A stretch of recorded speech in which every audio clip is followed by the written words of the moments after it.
It's now time for another episode of the Off-Road Toolbox.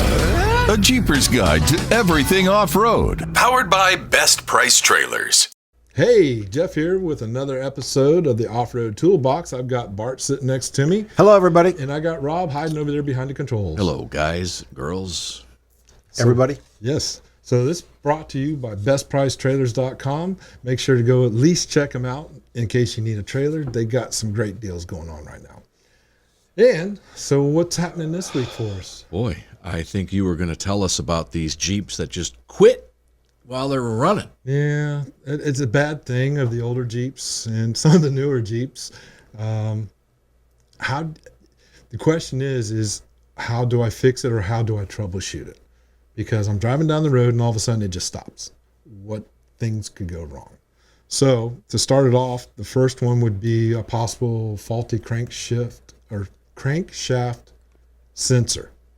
And that's kind of tells you the RPMs and all that of the motor, which in turn gets fed into the computer. Computer does all kinds of funky things. So that's more or less the newer, you're talking about the newer Jeeps, Actually, right? It's older Jeeps too. Really? Yeah, like Okay. the crankshaft position sensor. Okay. So, but let's go back, because we go back to our CJs and our CJs.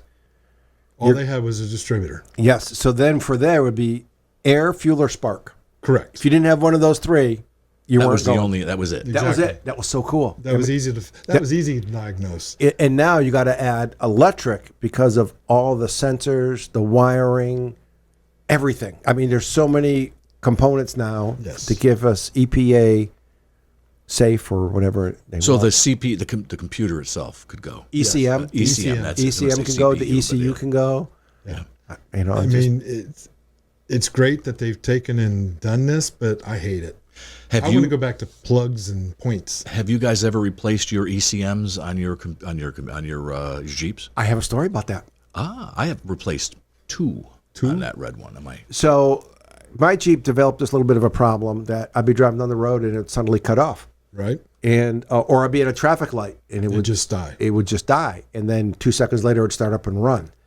And we couldn't find it, so we thought it was the ECM. And so I ordered one. I got it matched for my vehicle. It's all set, and I brought it to the one mechanic, and it happened to him. It didn't happen to him. It happened to him. And what it ended up being was the wiring harness along my firing wall, which was protected by wire loom. The plastic from age broke.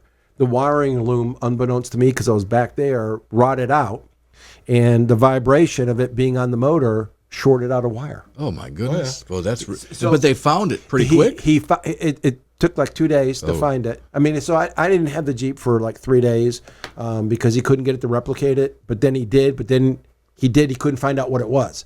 So that was frustrating because it wasn't always doing it. And then so he just started so he just started tracing wires. And then when he found the wire loom was gone, he could see, it was exposed wire. I just had to put electrical tape on it. You know, I refixed it and it's never done since. Of all the things. So it lost the insulation and it ground it out. I have my truck that I had redone, the Rumblebee, right? Yep. Right. It would stall every once in a while. I'd be at a red light and it would just die. I'm like, what the heck?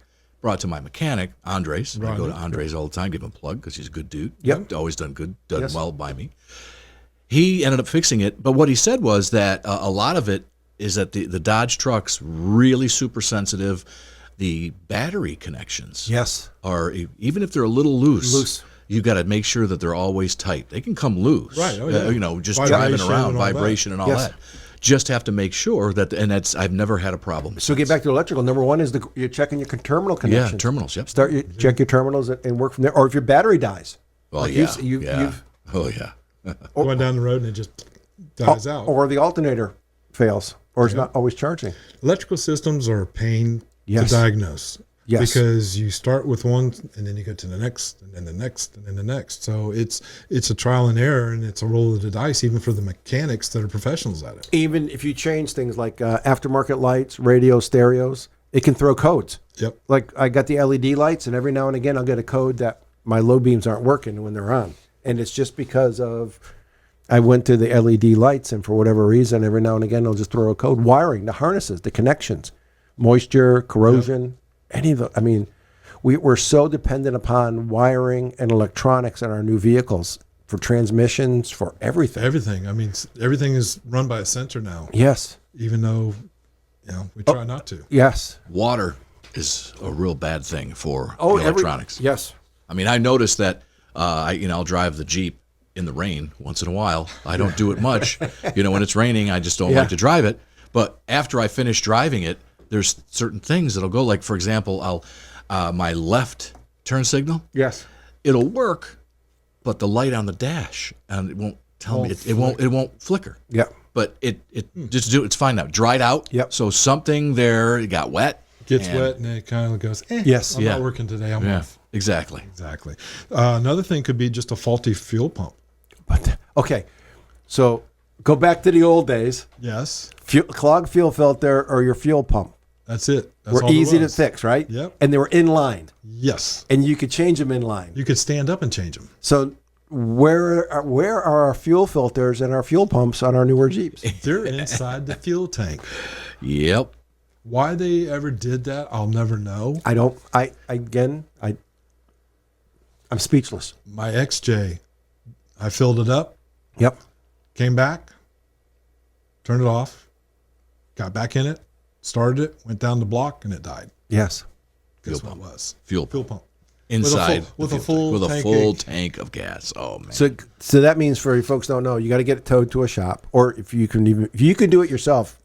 I'm not that That's talented. what I had to do. Did you really? Yeah. But you've worked on boats and motors and everything. So you kind of know, and you have. I have an knowledge. idea. Yeah. I mean, if I'm unsure, I'll go to YouTube University. I'm not. Especially with a full tank of gas. How do you do that? you I got just to siphon it all siphon. out. Yes. And then you got to drop the tank. Well, I knew you had to drop the tank. That's Yes. because everything's in the tank. Yes. But it is a pain to drop the tank Yes. because now you got two. Well, on the XJ, you have two straps. You have the fill. You have the vent tubes. You have the electrical. And then if you're dealing with an older vehicle, And if you do, and those it's got screws plastic are and- plastic man. Oh, and yes. rust, and it's never going to be just getting everything So out. It's I got to be just a pain. was smart and ordered everything that I knew that would break, and just Went ahead and fixed it. went ahead and I have a problem with the indicator on the gas gauge. Doesn't work. It doesn't work correctly. So that could be sending So unit. It could be the gauge. Probably not the gauge. I've changed it's the the- gauge it's the so many sending unit. times. So then, it's a yeah. sending It's unit. the sending unit. So where's that at? Inside the gas tank. So guess what I do? I just have the odometer, and I get to a certain miles. I'm like, I need to get gas. Yes. Yep. So It's amazing. sometimes just an empty fuel tank, because as you said, Yeah, right. it's not working and you don't notice it. Right. You're going down the road and Be out of gas. Yeah. Done. So First thing you think is, do you have gas? that's what most people would think, but there are some that go, it's broken. Anyways, it could be a problem if the alternators, like Art was saying beforehand. Yep. Could be a faulty ignition switch. Yes. And the reason I say that is what do we do on our keychains? We put all of our keys on a single keychain. Yep. Very heavy keychain. Very heavy keychain, sits in there. We go off road and it's bouncing. So eventually it will wear it out to where all it takes is just a little. And Yeah. and on the TJ, and I think I mentioned this in an earlier episode, that the fan, position 4 on the fan, Yep. is run by a sensor that's in the steering column.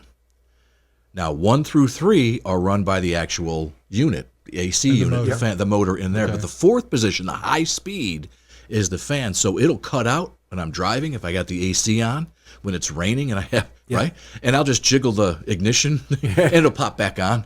And then it'll go back off. I'll jiggle it, but I just usually keep it at the 3rd position. But So you don't have to that worry. is what it is. It's a Or- sensor. What happens if your fob or your dongle, the battery dies? And You ain't going nowhere. I know.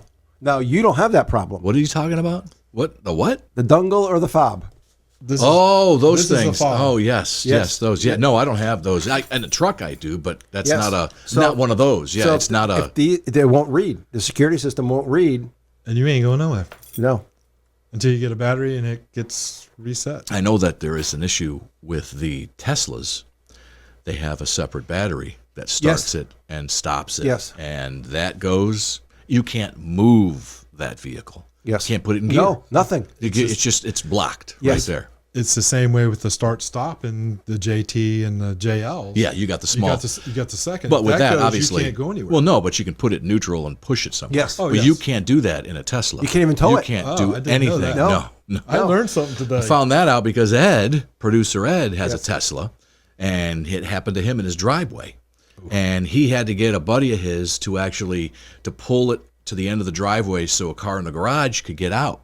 So what he did is he got a buddy, had a tow, and there's a tow point apparently, Yep. and just pulled it just a little bit, just enough to get the one in the garage out. Yep. So until they come to fix the and now they're supposed to tell you, by the way, that the battery is going.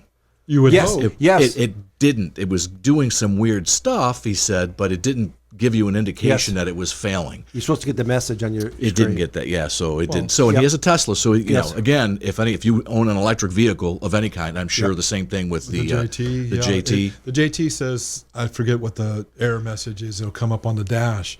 But if that comes up, it's time.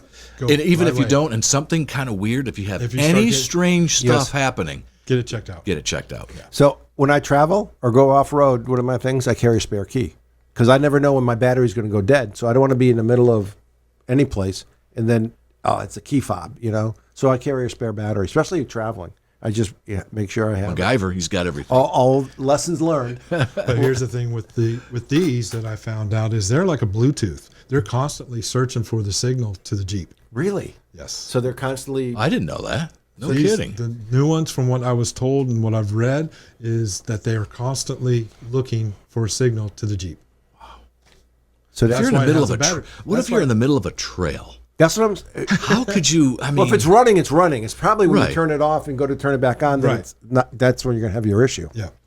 So man, why would you want to take your Jeep? It's got all these electronics and You go learn off to road? hotwire. Oh man, Learn to hotwire that bad these boy. all this electrical gadgets. This, I mean, I know that with the JKs, friends of mine, because of the sensors that are on there, there's a way. It was in the console, like where the center console. Underneath that, there were some things that were able to bypass. And so that, you might yes. know. I don't some- know, but I would have to look at that. I think it's like the tire pressure. They didn't like that Okay. because they put bigger tires Yes. on and all that stuff. So they would it was underneath Yep. the console, and there was a bypass to it, and they never had the problem again. So another thing could be the MAF sensor, MAF sensor. That senses what the air is going into your motor, mixing it with the fuel and all that. Okay. It's kind of makes What does it stand It's for? like mass air sensor. mass air sensor. Okay. Trying to quiz me. I'm having a lucid moment, folks. All right, get used to it. But if that goes, it could make your engine run rich or lean, whichever it decides it wants to do. So that could cause your issues to shut off. The computer goes, hey, wait, something ain't right. Stops you right then there. And another thing could be a wiring issue, like Bart was saying earlier. He found that with his JKU. Yep. We had just one little wire that was causing these issues. So another one goes back to our cooling overheating, could be a faulty engine sensor, coolant temperature sensor. Yes, You know, if it's reading faults that it's high, it'll shut you off. correct. Same. Or if it comes unplugged, or if it gets Unplugged. because it's Corrosion. corrosion. And the same thing with, I know it happened on my TJ, is my oil pressure went to 0. Yep. And I knew for a fact that I still had oil going, but it was the sensor Yep. that had gone bad. So there's multiple things that can play into causing the Jeep to stop just for no reason. Another thing could be bad coil packs. Yes. I mean, you don't know when they're going to go bad. You can't really do a maintenance on them. Nope. So I've had that on my Toyota truck. I had a 4-wheel drive Toyota truck, and I had and those were individual coil packs. Yeah. You know, versus I'm not sure what the new ones have, or even what the JKs have. I know the TJ has the pack, yes, the JK. I have my own battery or coil pack. coil pack. Yes. So, let's see here. What else? Voltage alternator. Again, the alternator, the belt. Ah, So if those drop down, if you drop down below 10.5, 10 volts, your car shuts off.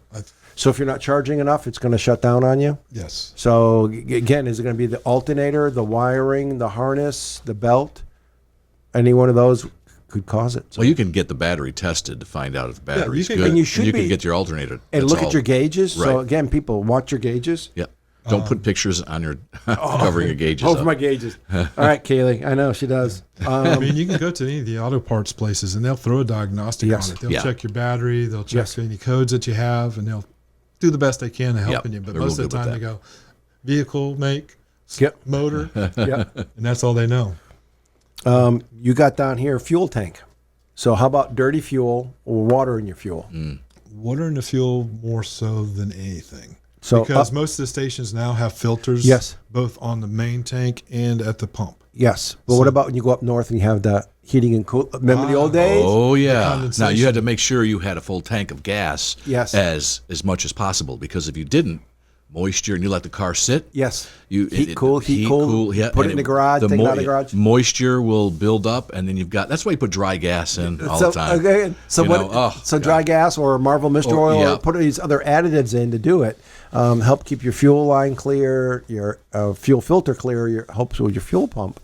But when I traveled around the world for the government, one of the things we had was a glass jar. So if we had to get fuel off a facility, off our base, or wherever we're operating, and we didn't have a fuel buffalo following us. Fuel buffalo. Is that what you call them? Well, other things. So we had a small glass jar. So before you pump fuel in from an outside source, you would put it in a glass jar to look at it. Well, that's the same thing that they do for avgas. Yes. Whenever you go to a plane, one of the walk-arounds is that you check the fuel to see if there's water in the bottom of the fuel. Yes. So so we don't, like diesels will have fuel water separators, and some of them are clear, you can see it. But if you're other places you can go, like I said, I've been around the world a few times, and that's one of the things you want to do is if you get outside sources, before you put it into your vehicle, put a little bit into the glass jar. Is it clear? Does it smell like? And is there water in it? You know? Does it smell like turpentine? Yeah. You know, there's all kinds of yes. things. So, or did we have to, some way we'd have some makeshift filters to try to clear things up so things don't go bad. But those are things people don't think about. But I've seen a few years ago, it was actually about 15 years ago, that one of the places where I got fuel, they got some bad fuel, and the people tracked it back to them, and they had to pay for a lot of repairs. Mm-hmm. So you can still, hopefully you don't get bad fuel, but you can get bad fuel. It happens. I mean, if they're getting on the holding tanks, they're getting down to the bottom, there's a possibility that there's you're gonna sledge, there's stuff in there, old stuff, varnish. Yep. And the new fuels don't last as long as old fuel. No, if they have ethanol in them, 10% Yes. ethanol, yeah. So is it worth getting the better gasoline that you can get? I know that Wawa's here, they get the non-ethical, non-ethanol. Non-ethanol Yeah, is non-ethanol. better. Yes. And if you're buying like small engine stuff, they tell you do not use ethanol in this motor or it will void Yes. your warranty. Just for that simple fact that the ethanol eats the gaskets and all So that. Oh, eats, yeah. like, hoses, lines, everything. You said if you're small engines, you mean? Yeah. Is that what you're saying? Okay. Yes. But even for your vehicles, I mean, if you're looking to preserve, I mean, spending a little extra money for it, and it's not going to hurt. A lot of extra money if you got a bigger vehicle. That's So I know. yeah. And most people can't afford it, so Yeah. Well, I mean, small engines cutting your lawn. yep. Yeah. that But kind of stuff. I'm always, if you're using, it takes a tank of gas to cut the yard. So Yeah. it's always empty Right. until I fill it up, and it's always empty. So I don't really worry about it too much. And I've had it for a long time, this Right. lawnmower. So it's why I did have that in mind. I'm going, maybe I should get the better gas. But I was thinking, I use one full tank. I mean, it's down to fumes. Yeah. So, and that's where it sits for a week until I put more in. So I think I'm safe. Well, if you don't pickle your engine, that means to run it dry and get all the fluid out of the carburetor, out of the lines, it'll still gum up. you're still gum up. Oh, okay. So I'm still screwing myself. So in Not then- really. or put some additive in it. I Okay. mean, there's different additives. You Stable. can get. I use Stable. Yeah, so, that's a good one. Yes, That's because the easiest one because you go. yep, Yeah, you that's put it in. Yeah, that's right. Again, because of How'd that generators go in again? Florida. Or if you're going to rotate your fuel, like if so, there are people with generators or lawnmowers, everything. If the fuel gets old, I'm going to put it in my vehicle. I would, if I store any fuel longer than a week, Stable goes in it, Yes. because at some point or another, or the kids, yeah, they'll come in. never know. I'll fill it back up. That's exactly. So they go and take it. Yeah, they go and take the lawnmower, the 5-gallon jug. We boy. go there and it's empty. I'm like, wait a minute. Funny story. They're kids. They're kids. They're, Kids. I've got a girlfriend. when I was gone, I was gone up north somewhere for a while. And instead of going to gas stations to fill up her car, she would take the smaller gas tanks that I had. Yep. Now, the smaller gas tanks Our two-stroke. two-stroke. So there's mixed with oil. So she would put that in there. All of a sudden, I've got this check engine light coming on her car. And Yes. She's like, I don't know what's going on. And I'm like, wait a second. So I take it to a dealer, and they're like, what'd you run in this thing? You know, and they see it. They change out the filters Yes, and right. do all that. And they did fix it, but you don't want to do that. No, You no. don't wanna- I had to. She had You to learn never the hard know. way, you know. So on ours, they're labeled just for that reason, because we may have had an incident like that. Oh, okay. So you've had the same thing going. So All right. I will put down, oil and gas on it. I just got rid of that two-cycle Okay, thing, and I got electric, so that way she can't. Yeah. It's just gas. If she has the Yeah. urge to not go to the gas station one day and use the tanks, you can use that. There It'll you be go. fine.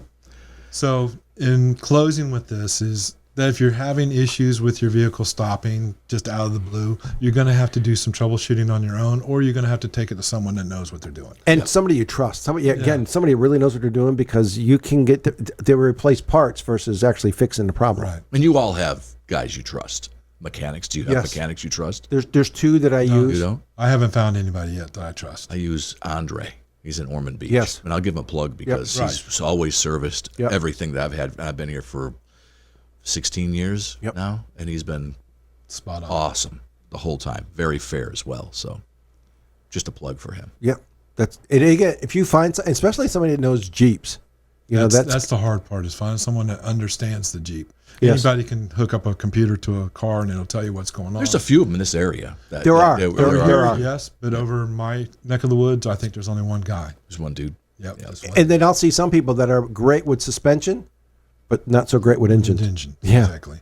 Or transmissions, or certain Vice other parts. versa. So yes. Well, they might know. The thing is, too, is that this mechanic, if they're any good, they'll tell you, look, it's not my This is- specialty. it's Yes. above my pay And Go I grade. to appreciate- this guy. Yeah, you that's know? what- Exactly.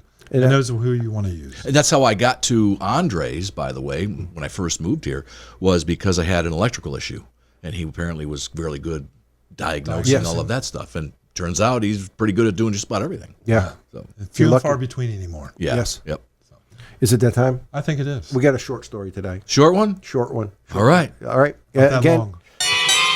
Hey, you see that idiot? What the hell are you doing? What are you doing? What you think you're doing, you stupid idiot? It's the Off-Road Toolbox Tool of the Day. Are you some kind of moron? no, it comes again from the people at Stuck in Florida, the SOS page. There's a couple good ones in it. If you didn't notice that between the national parks, or actually the Forest Service, Fish and Wildlife, and the Sheriff's Office in Ocala National Forest, they actually found the guy that dumped 3,000 pounds of debris in the forest. I saw that. Got arrested. That was a good case. That was just happened recently. Over by Yeah. Pioneer. That was a good case. And then the other one I want to bring up is, if you're in a national forest or any of our places, whether it's our state forest or a national forest, they will close certain trails and certain roads, and they'll put berms up. Don't cross the berms. No. So It's kind of, silly. So our one person is out in their Range Rover with no recovery gear, and decided, I'm going to go down this trail, but there's this little berm here. Well, the little berm is to close it, So they drive over it and they get high centered. And so then they call their buddy, and their buddy comes, and the buddy's got nothing. Long story is, don't do it. You got photos of all this stuff? Yeah, I did. I mean, yeah. I got photos for the guy who threw the trash. That was on the. I Yes. saw that. Yes. Yeah, I think you shared that. I shared that. I did. I commented about Yeah, that guy. and then I'll share this other one. With No. I'm not making fun of people. It's just, We some just people want you to learn from it. learn from it. right. Don't do it. Or again, carry some gear. Yeah. Carry something. A strap, something. Strap something, or shovel in this case. In this case, again, if you get caught, you're going to get fined. If you're not supposed to go somewhere, Don't go there. Don't go. But then if you've got to do it to get out, but then put it back the way you found it. Kind of like gates. If you go through gates and they're open, you leave them open. If you go through gates, they're closed. You close them. there's them. usually a good reason why things are closed. Correct. Whether it's a trail Yes. or a road. Yes. It's just, they don't do it just to do it. No. So again, we'll and it's already posted, so we're not making fun of you because everybody's already posted it. But we'll post it as, hey, if you see this, don't do it, and carry some gear. Although we are calling you a tool. Yes, we are. Because you are the tool of the day. You are so the tool of the day. So we had two of them today, right? we did the dumper and then the person. Dumper. That dumper's a big tool from way back. I just love the fact that they caught him with Yes. the receipt. Yeah. They went back and looked at the video and caught him. He that's a tool right there. That's exactly it. All right, guys, with that, we want to say thank you for tuning in and listening to us or viewing us on YouTube. Make sure to check out bestpricetrailers.com, and we'll see you next time. Stay safe out there. Bye. And there you have it. Don't you feel smarter now? We'll drop more knowledge on you soon. Thanks for listening to the Off-Road Toolbox, powered by Best Price Trailers.